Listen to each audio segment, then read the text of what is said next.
ThyssenKrupp shares plummeted around 5% on Monday. Investors were spooked when the German industrial giant announced it was reviewing its plans for the production of green steel. That statement came after a report Sunday it was considering halting a major decarbonisation project. The crisis-ridden conglomerate said it is reviewing the plan for its steel division, including its green transformation. This refers to the carbon-neutral production of steel, one of the most polluting industrial processes.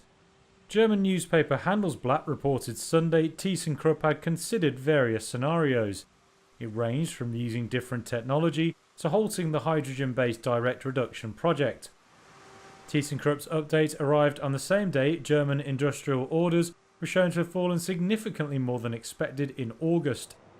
It added to signs manufacturing in Europe's largest economy will not recover in the coming months. Official data showed orders fell by 5.8% on the previous month, well beyond analyst forecasts.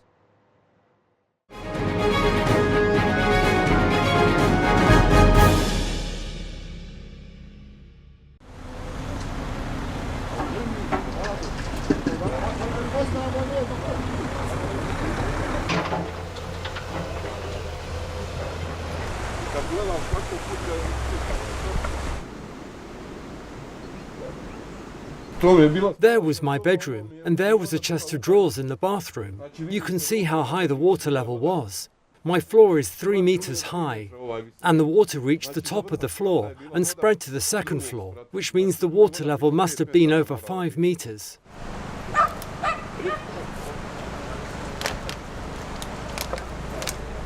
Yeah, 10 houses were washed away by the flood. A barn, cattle, 8 or 9 cows, a bull, 40 sheep disappeared. 5 cars. They are still looking for a woman from that house. From the house over there, they're still looking for my uncle. And from this house below, Ahmed and his wife, who have not yet been found.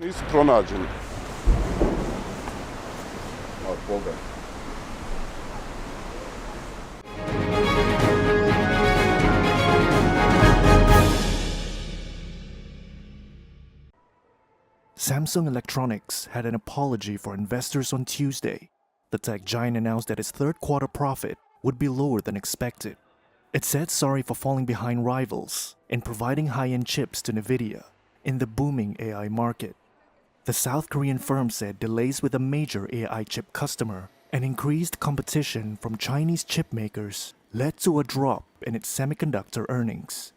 It all highlights the challenges for Samsung, which faces increasing rivalry in both regular and advanced silicon.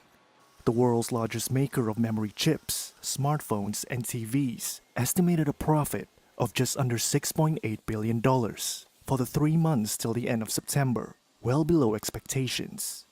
One analyst said that the numbers were a shock and looked unlikely to improve soon. Samsung's slow entry into the AI chip market has made it more reliant on lower margin chips, increasing its vulnerability to Chinese competition and waning demand for smartphones and PCs. High-margin AI server chips are helping the chip market recover, but Samsung is lagging local rival SK Hynix in supplying such products to NVIDIA. Samsung shares are down over 20% this year and dropped another 1% or so following Tuesday's news.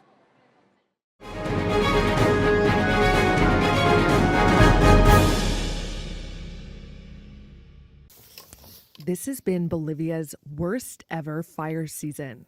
That's according to new figures released on Monday from an NGO called Tierra Foundation. They show wildfires have scorched about 25 million acres this year, mostly in the country's tropical east. That's an area roughly the same size as Iceland or Cuba, equivalent to nearly 19 million American football fields. There have been over 82,000 active fire outbreaks in Bolivia this year, up until October 6th, according to data from Brazil's INPE space agency. One of the NGO's researchers said the fires are a disaster of an unprecedented magnitude in the country. Last week, Bolivia's government declared a national disaster. Que es el de declaratoria de desastres nacionales. The hardest hit area is Santa Cruz. Around 17 million acres have burned in the wealthy farming region in the country's eastern lowlands near Brazil. Scientists say that while most fires are set by humans, recent hot and dry conditions from fossil fuel-driven climate change are helping fires spread more quickly. They've also been exacerbated by drought and land clearances linked to booming cattle and grain production. South America has been hit by a series of heat waves since last year.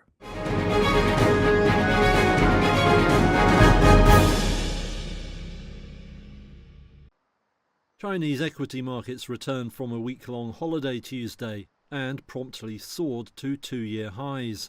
The blue-chip CSI 300 index jumped 10% in early trade before settling back around 6% up by midday. Shanghai's benchmark composite index gained only slightly less. Tech stocks were among the top performers, with an index for chip firms surging 16%. It all comes after moves before the break, when policymakers announced their biggest package of stimulus measures since the pandemic. Prime Capital Financial Director of Investments Will McGough says it amounts to a big bet by Beijing. It's the year of the dragon, which symbolizes strength, wisdom, luck, and prosperity. And I guess the Chinese decided that they wanted to apply that to their stock market. So they cut rates on $5 trillion of mortgages. Their one-year policy, they cut that rate by the most ever, which is 30 basis points from 2.3 to 2%. They're giving cash handouts to the poor. They're injecting $142 billion of capital into their top banks. Construction shares have been another sector to benefit on prospects of more government support. And the stimulus spree may not be done yet, with authorities hinting at fiscal measures still to come. But the gains have been so sharp that some market watchers are now urging caution. Bank of America analysts said in a note this week that the buy everything stage would soon be over. They said investors could soon choose to cash in their gains on assets like consumer and property stocks. It was also a very different story in Hong Kong on Tuesday, where the benchmark Hang Seng Index had tumbled over 5% by lunchtime. However, one analyst said that was just a mix of profit-taking and technical factors, saying sentiment in the city was also bullish.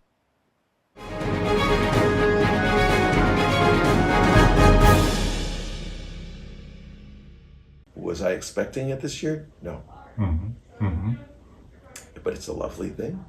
Gary Ruvkin was at his home in Newton, Massachusetts, when he got the call, informing him that he was one of two American scientists who won the 2024 Nobel Prize in Medicine. If you get a call from somebody in Sweden, answer it. Co-winner Victor Ambros said he was informed by his son, who received the call from the Nobel Committee by mistake.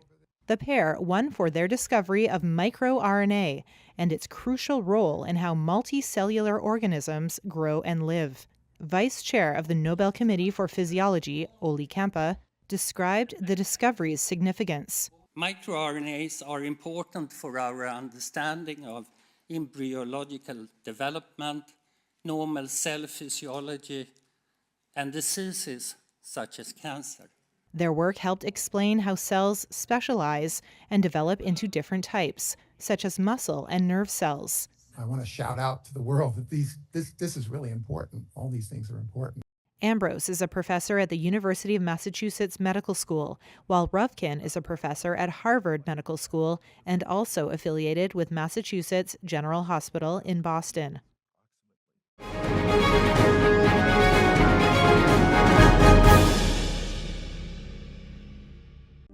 I lost my life. I lost my job. I lost everything. I was a daughter, a mother, a nan, and all that went. A stroke 4 years ago left Lisa Vincent's left arm immobile and rigid, but the 52-year-old patient is one of the first to test a novel rehabilitation device that's helping her regain the movement she lost. It's just amazing, and I don't want to cry, but it makes you want to cry because you know you can do it. It's just positivity all the way now.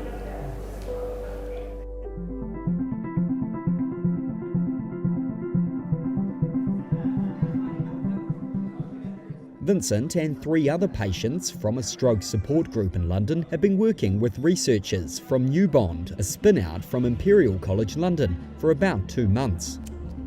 The prototype wearable tech is strapped around the forearm. It's embedded with electrodes that detect muscle activation and stimulators that activate the patient's nerves, which, as Newbond's co-founder Junpei Kashiwakura explains, helps rewire the patient's brain to the limb. 2, 1, and relax. The connection between the motor command from the brain and the sensory feedback from the limb is very important. This tight coupling gonna promote the neuroplasticity, which is the reorganization of the brain, and gonna give him the pathway to have the recovery of the movement of the arm.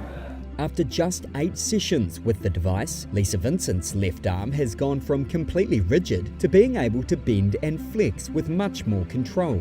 My granddaughter, she's 8 months old, and she was only allowed to sit on my lap because I couldn't hold her. And 3 weeks ago, my daughter put her on my lap and I held her with this arm because I felt in control of the wrist and I was confident enough. And I cried myself to sleep that night. It was amazing that I could do that eventually. And that's a memory I'll keep for a long time because of you guys. Yeah. Honestly, I can't thank you enough. Yeah. Thank you, Lisa. I'm so proud of you. Thank you. Co-founder and CEO Patrick Sagastegi hopes once certified, the device can be used anywhere and integrated into daily routines. The initial phase will be to collaborate with private clinics, so in order to evaluate how well the device works with the patients, and then learn how the clinicians use this device, to then be able to learn these things and apply it in the home settings. The early results are promising, but a larger trial will begin next year at a London hospital to validate the device's effectiveness.